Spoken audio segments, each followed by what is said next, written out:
Баршаңызға қайырлы күн.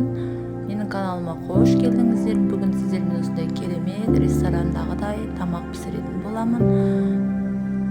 Ресторандағыдай мясо по-тайски тағамын пісіретін боламын.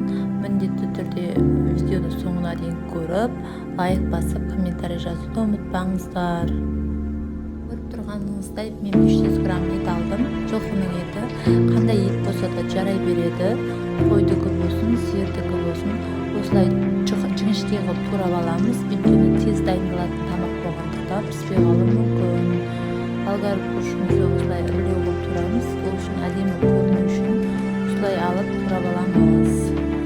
Үрлеу қылып тураймыз, өйткені піскен кезде сәл кішірейуі мүмкін. Пиязымызды да осылай үлкендеу қылып тураймыз. Сөйтіп барлығын арасын ашып, әдемілеп туратын боламыз.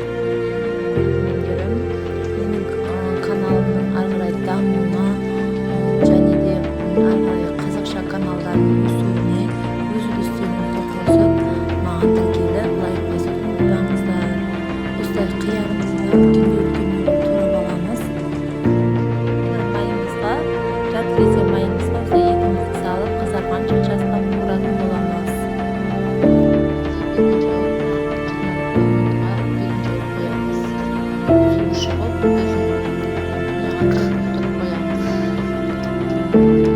Етіміздің суы шығып, қуырылды жақсылап, енді осының үстіне пиязымызды салып, қызартып қуыратын боламыз. Жақсылап қуырыңыздар пиязымыз.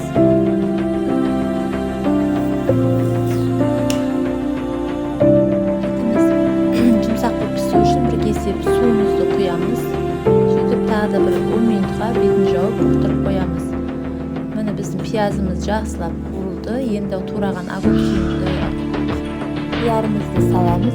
Қияр салу міндетті емес, өздеріңіздің қалауларыңызша осылай қуыратын боламыз.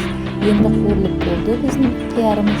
Үстіне болгар борщымызбен чесногымызды салып, көп қуырудың қажеті жоқ. 5 минутқа баяулыққа бетін жауып қоямыз. Үстіне көріп тұрғандарыңыздай соя құямыз. Көріп тұрғандарыңыздай өте керемет болып шықты.